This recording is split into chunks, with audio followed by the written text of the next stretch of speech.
What are you doing right now? Not 5 minutes ago, not 5 seconds ago, right now. What are you doing right now? Let me take a shot in the dark here. Are you just slumped over on your unmade bed, endlessly scrolling through the endless internet? You haven't even moved in the past few hours, have you? Jesus, man, it's 3 in the morning and you're sitting there still scrolling down page by page. But what exactly are you searching for? Is there something that you really want?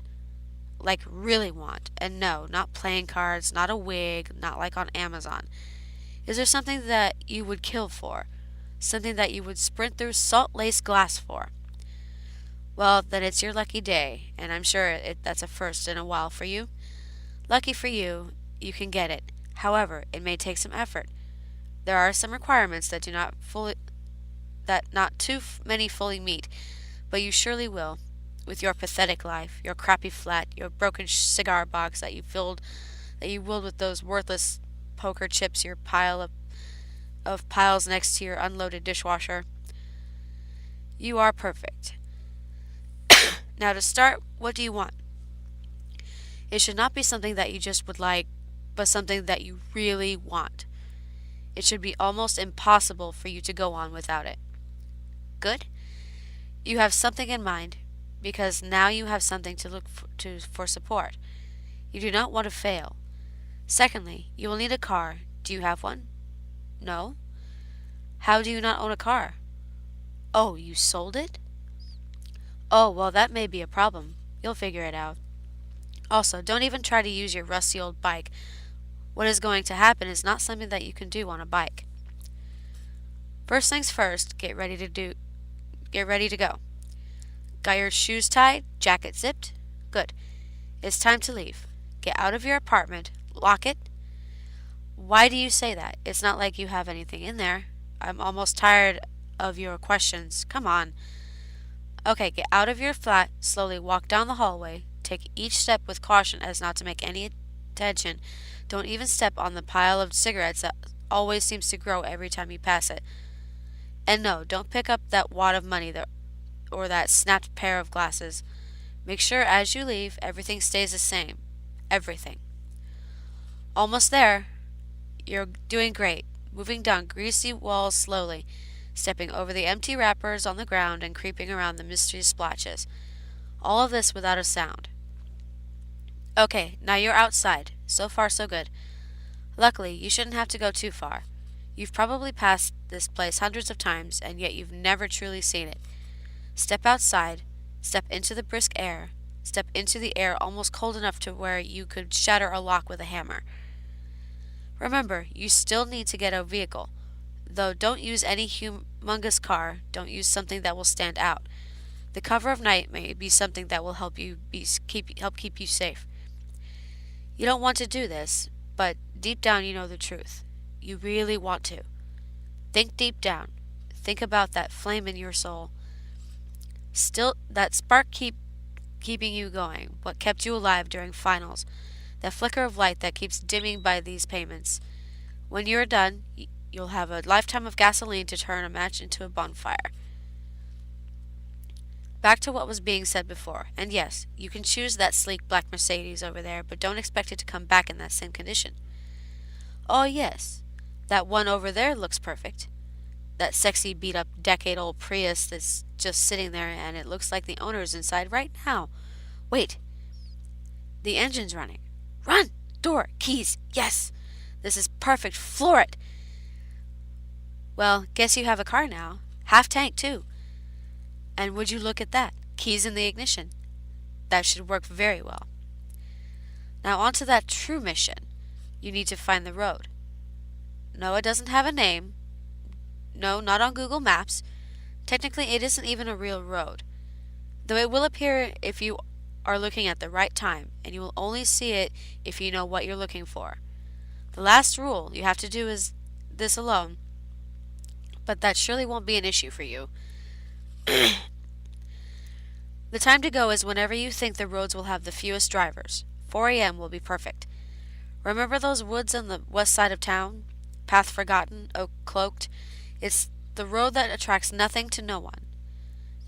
And that will be your best bet.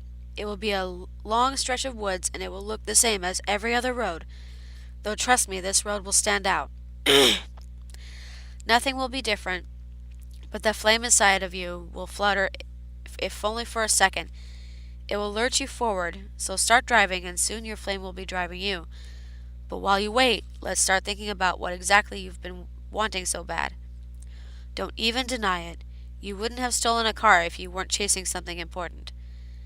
This is really important to understand for certain. You won't get too much further unless you know exactly what to do. So for example, if you are desiring something monetary like a pouch of diamonds, you will see something different from someone wanting love. If it's diamond you're after, under the coverage of the foliage, the moon will shine through like the glistening reflection of diamonds, or the moon will be clear with a thick golden swirling hue by it instead of the normal clouds. Though if it is love you're after, rose petals will make their way down from above you. Even though the oak trees are currently by you, the further you go down the road, the more pink will flutter past your peripherals, but that's not what you want. No, that's not what you want. You're after something you can't hold, aren't you? You just want to be stable. You want that job agency to call you back. You want to muster up the courage to talk to that girl that you think may be eyeing you. What you want is a happier life. Ah, here you are. Once you are completely sure you understand what you truly desire, take a deep breath and turn onto it. You have a few seconds to turn around, but it seems like you're already making your way down the road. At this section of your travels, you have officially begun down the unnamed road that you will be following for the next 11 miles, each one just one step closer to what you want. Though you've simplified what you wanted, so now you are just going to get rid of your problems. Yeah, that sounds great, getting everything you want down to a phrase. But back to the adventure. Each mile will truly test how much you really want this. Before you go any further, stop here, these few rules. Do not turn on a radio during the drive. This also means no iPod of MP3 either. Do not try and use any type of phone during the drive. Don't argue it's for Google Maps either. It's a straight road. Never open any window in the car. Make sure the top is covered and the windows start shut. If not, apologies in advance. Do not ever leave your car. You mustn't exceed 30 miles per hour. If you top over by even 1 mile per hour, the road will lead you right back to where you started and you can't redo. And last but not least, put on a seatbelt. This isn't a rule on this road, just common sense. Don't be stupid. At this point, your heart is racing more than it ever has before. Calm down, slow your heart rate, take a deep breath. 1, 2, 3. Exhale. Good? Okay, slowly press on the gas. Feel your body lurch forward with the vehicle, because now it's your suit of armor, and there's no turning back now. In the beginning, everything will look normal if you are right on track. The tall oaks blocking your peripherals, and when you look up, the side of the sky is breathtaking. The clear abyss of space seemingly just floating above you, not a cloud in sight, not a star in the sky, not even the moon visible in the deserted sky. The air is frigid right now, isn't it? It's still the first mile. Turn up your heater and keep those windows shut. You can't take your eyes off the road soon. So, for now, look around. It's surreal. But now it's the time of no return. You have just passed the 1 mile mark. Now on to round 2. Keep your mind set, because the next hour or so will push you to your limits. Or, well, kill you. This is the 2nd mile, and most people would tell you to put the heater on max, but you've already done that, haven't you? The temperature is the main reason the car was so much better than that bike you insisted on taking before. The temperature will continue to drop, so don't get your hopes up. If it starts getting too cold, speed up. Yes, the temperature can cause frostbite. Also, you are now approaching your first turn. Keep this in mind. With every mile you take, the more treacherous the journey, the more turns you will take, the more potholes you will go over, the more rocks will hit the windows.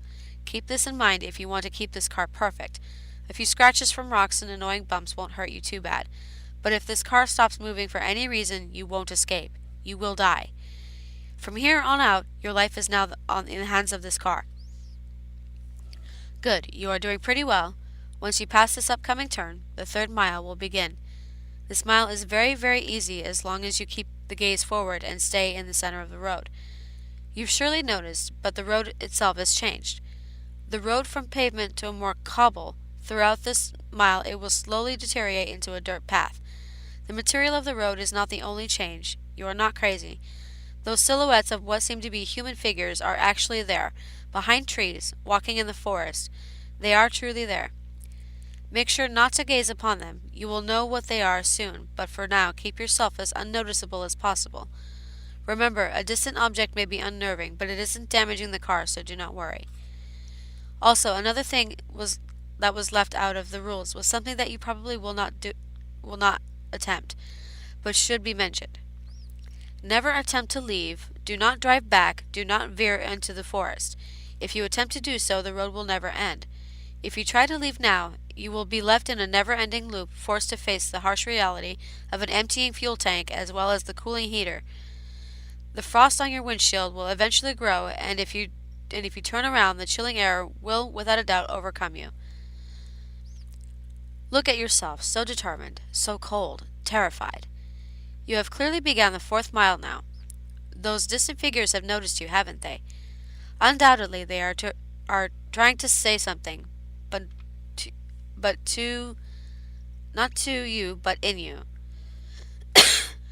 That faint mutter of the back of your head is them, completely unintelligible but seemingly purposeful. Mutters of what seems to be a man speaking a language lost millennia ago.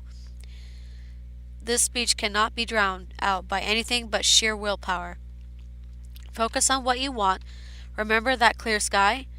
Why was it like that? The tranquility of being able to rid your problems is the idea that will help deafen this constant distraction. As far as you can tell, the muttering is still distant, so if you won't get any better, at least try to keep it as far back as you can. You've noticed something peculiar, haven't you? That small mutter has slowly gone away, but has the infinitely thick wall of oak. Don't get your hopes up. They will all come back. Now merely a few spread out trees and the long strands of the thick wind-blown covering the path on either side of the road. That's not it, though. There is a lake to your right, but remember to stay on track. Yes, you don't look at the lake, the peaceful lake. It's so silent. There's no movement on it at all. It's so surreal. But you mustn't look at it. Keep your eyes on the road. Though the still waters are reflecting the moon above you, it's so large, so bright. The moon is humongous, though in your peripherals it seems to be too far right to try and get a good look without turning your head. You want to, don't you? You really, really want even the slightest sight, but if you're cold now, it wouldn't be recommended to steal the glance. Keep your eyes locked down on the road. If you try to take a sneak peek at the road will abruptly end. You would accidentally drive off, plunging to the frozen grasp of the waters. No matter how badly you want to look back, that moon above the lake will be by a landslide, be the most beautiful thing you have ever seen. There will be no looking back.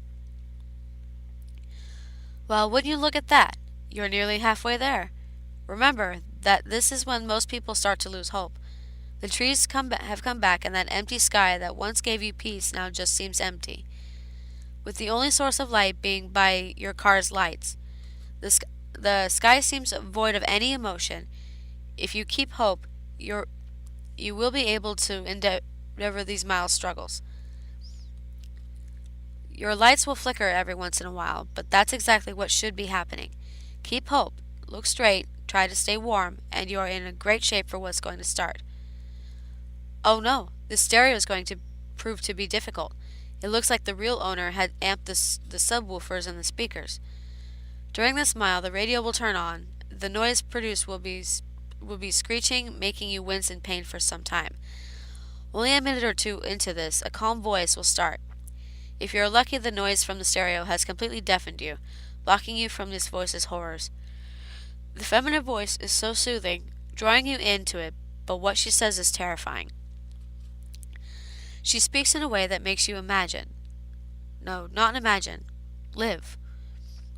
She speaks in a way that causes one to live their greatest fears, dangers that no one even realized they feared, fears too terrifying to even comprehend, much less explain.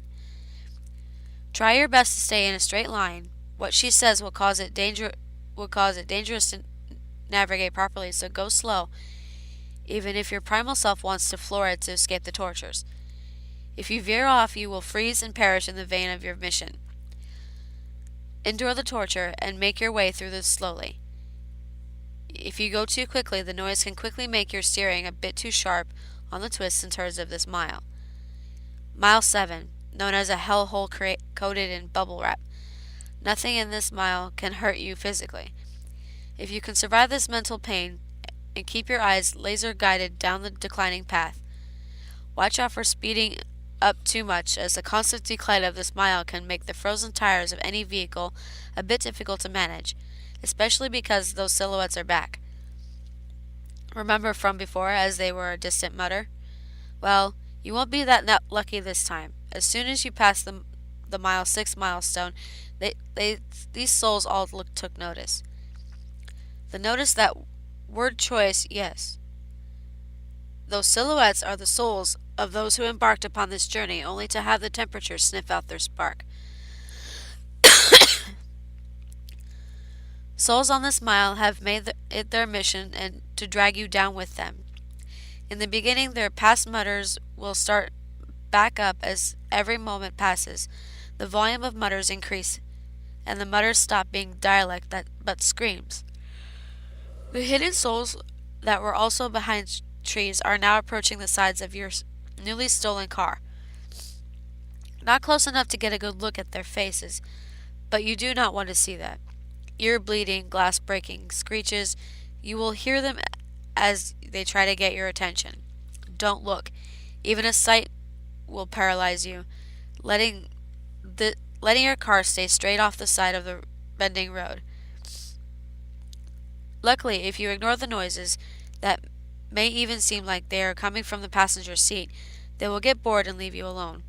Don't turn your head at all, this mile in particular. Mile 8, good for you, mate. Sorry, that was bad. But back on track. This mile stops the decline and starts to throw in inclines too. Now is when you should really look forward, not as much for the life and death of your dead passenger, but more for the fact that the ridiculously sharp turns here are just difficult to navigate. Take this one slow and keep your eyes open. If you shut them for too long, the coldness in this mile could genuinely freeze them. Any form of liquid that could be in the vehicle would freeze within mere seconds when you got on this mile. Also, those souls from the past mile are gone, but this batch is not nearly as easygoing. During this mile, your headlights may stop, working for a second or two, but if you do slow down for just a second, do not completely stop. Slow down. The souls, if you haven't noticed, are tailing you. If you completely stop or slow down too much for too long, they will swarm your car. The screeching and the heinous laughter freezing you almost as much as the water bottle in the past drive left near the rear seats.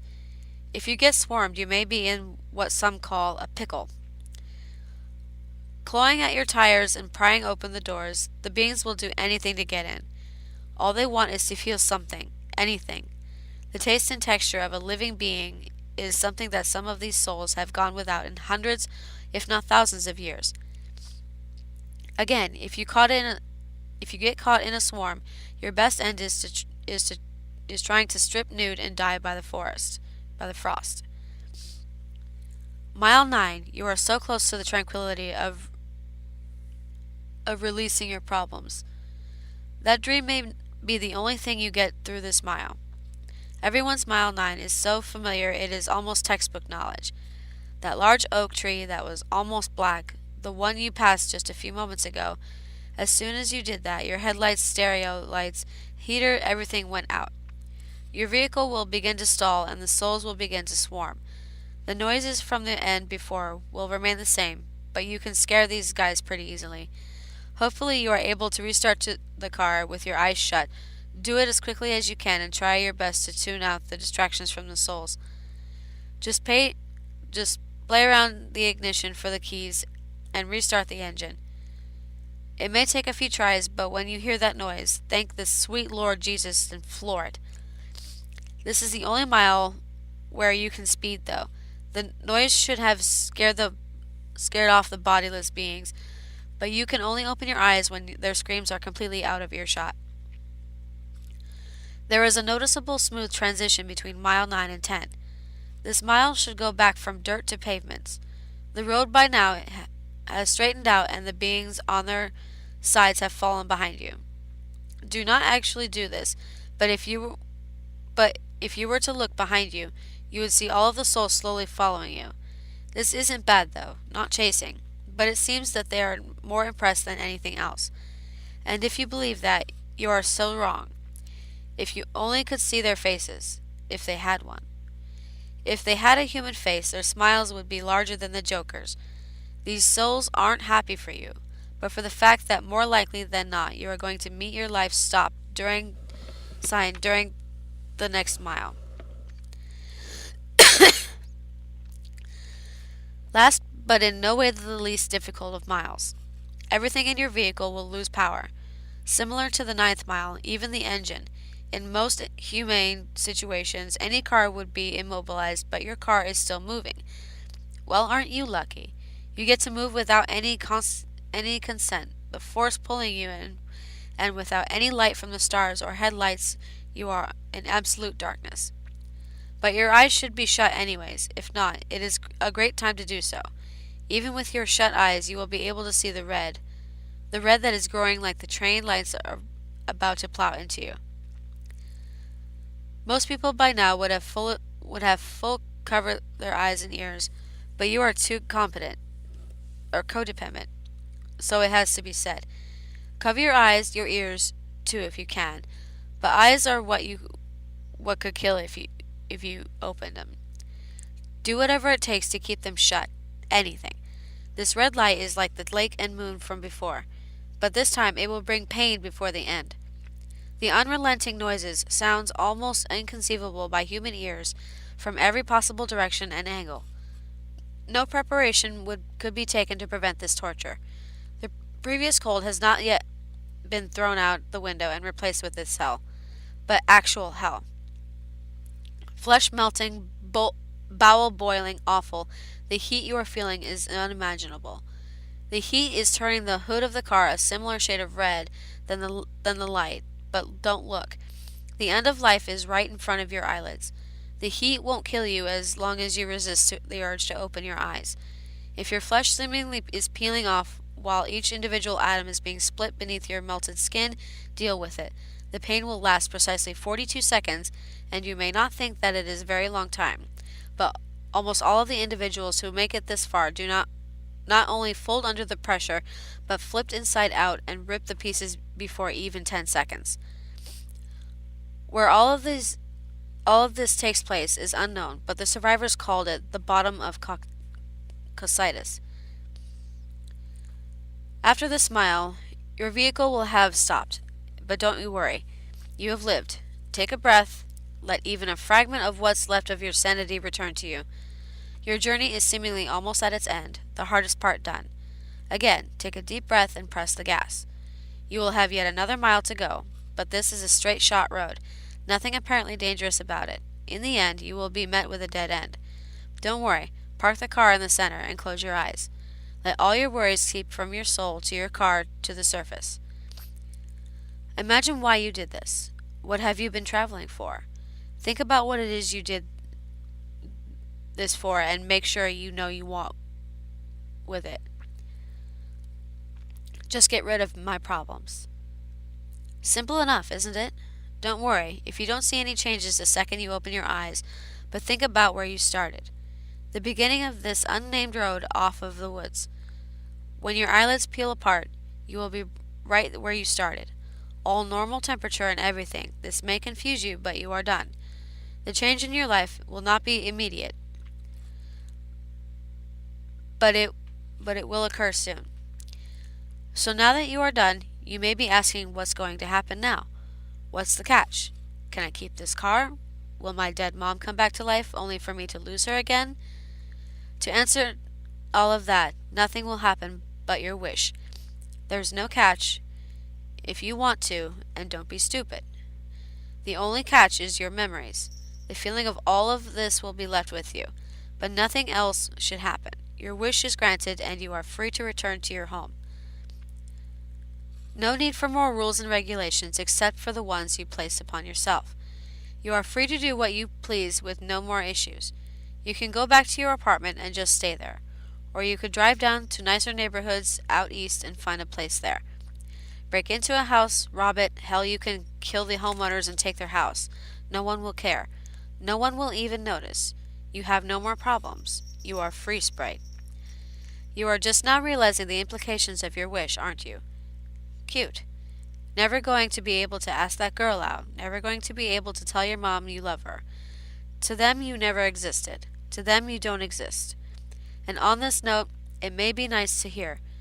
Think about the consequences of your actions before you take them. Have fun with your limitless life, if you can even call it that. Hey guys, Pixie Love here, just posting my new video. Sorry I haven't posted in a while. I'd actually been sick again. My little brother had the flu and I caught it from him. Just wanted to put that out there so you don't think I was ignoring everybody. I've just been sick. So, thanks for watching and have a good night and sweet dreams.